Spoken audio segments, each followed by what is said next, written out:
धमकी, जिहाद के नारों से, हथियारों से कश्मीर कभी हथिया लोगे यह मत समझो।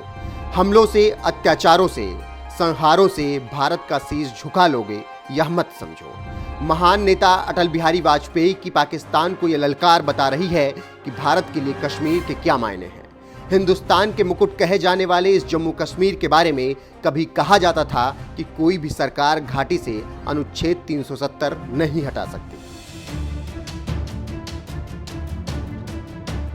मगर वो भूल गए थे कि दिल्ली की सत्ता में पूर्ण बहुमत वाली नरेंद्र मोदी की सरकार बैठी है, जो हर नामुमकिन को मुमकिन करना जानती है। और साल 2019 में घाटी से अनुच्छेद 370 का खात्मा कर साबित भी कर दिया। उस दिन से अनुच्छेद 370 के सभी खंड लागू नहीं होंगे, सिवाय खंड 1 के नामक तदनुसार पढ़ा जाएगा। संविधान के समय समय पर संशोधित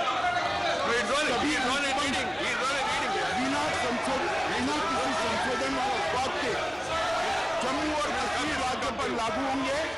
जिस वक्त भरी संसद में कश्मीर से अनुच्छेद 370 हटाए जाने का ऐतिहासिक ऐलान किया जा रहा था, उसी दिन मोदी सरकार में गृह मंत्रालय संभाल रहे अमित शाह ने दहाड़ते हुए कहा था कि पाकिस्तान के कब्जे वाले कश्मीर यानी पीओके को आजाद कराने के लिए जान दे देंगे हम। इसलिए एग्रेसिव हूं कि जम्मू एंड कश्मीर के पीओके को आप भारत का हिस्सा नहीं मानते हो क्या? एग्रेसिव ना हो, जान दे देंगे इसके लिए। क्या बात कर रहे हो आप? एग्रेसिव होने की क्या बात कर रहे हो? जान दे देंगे इसके लिए।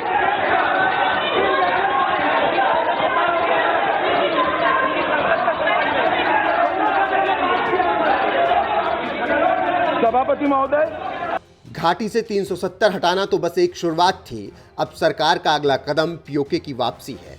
ये बात अमित शाह ने उस दिन संसद में बता दी थी।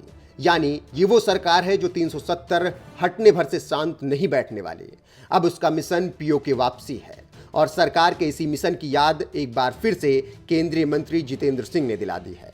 दरअसल 21 नवंबर को कश्मीर में पीओके से विस्थापितों को समर्पित मीरपुर बलिदान दिवस मनाया जा रहा था। इसी कार्यक्रम में केंद्रीय मंत्री जितेंद्र सिंह ने पीओके में पाकिस्तान का जुल्म सह रहे कश्मीरियों को एक बार फिर से ये भरोसा दिलाया कि चिंता मत करो, दिल्ली में जो मोदी सरकार बैठी है वो 370 के खात्मे के बाद जल्दी ही पीओके की वापसी पर भी काम कर रही है। पीएम मोदी के कार्यालय से जुड़े केंद्रीय मंत्री जितेंद्र सिंह ने कहा, भारतीय उपमहाद्वीप का विभाजन मानव जाति के इतिहास में सबसे बड़ी त्रासदी थी। बड़े दुर्भाग्य की बात है कि भारत को इसका सामना करना पड़ा। जम्मू कश्मीर को तत्कालीन राज्य के एक हिस्से को खोना पड़ा। यह काफी पीड़ादायक था। केंद्रीय मंत्री जितेंद्र सिंह ने आगे कहा, हमेशा यही माना जाता था कि अनुच्छेद 370 कभी भी खत्म नहीं किया जाएगा, लेकिन प्रधानमंत्री नरेंद्र मोदी के नेतृत्व में यह संभव हुआ। अब हमारा अगला एजेंडा पाकिस्तान के कब्जे वाले जम्मू कश्मीर यानी पीओके को फिर से हासिल करना है। पीओके में पाकिस्तान का जुल्म झेल रहे लोगों के दर्द का जिक्र करते हुए केंद्रीय मंत्री जितेंद्र सिंह ने आगे कहा, पीओके को फिर से हासिल करना न केवल एक राजनीतिक और राष्ट्रीय एजेंडा है, बल्कि यह मानवाधिकारों के सम्मान की जिम्मेदारी की तरह है। क्योंकि पीओके में हमारे लोग अमानवीय हालात में जीवन बिता रहे हैं। उनके पास स्वास्थ्य और शिक्षा जैसी बुनियादी सुविधाएं तक नहीं हैं। मोदी सरकार में मंत्रालय संभाल रहे जितेंद्र सिंह का घाटी में दिया यह बयान बता रहा है कि हिंदुस्तान के विरोधी अगर सोच रहे हैं कि 370 का खात्मा करने के बाद मोदी सरकार शांति से बैठ जाएगी, तो वो इस मुगालते में ना रहें, क्योंकि ये मोदी सरकार है जो ठान लेती है वो करके दिखाती है।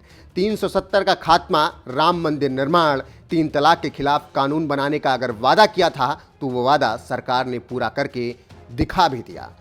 और अब सरकार के एजेंडे में अगला टारगेट पीओके की वापसी है और ये काम सरकार चाहेगी कि इसी कार्यकाल में पूरा भी हो जाए, क्योंकि अभी मोदी सरकार का 3 साल का कार्यकाल बचा हुआ है।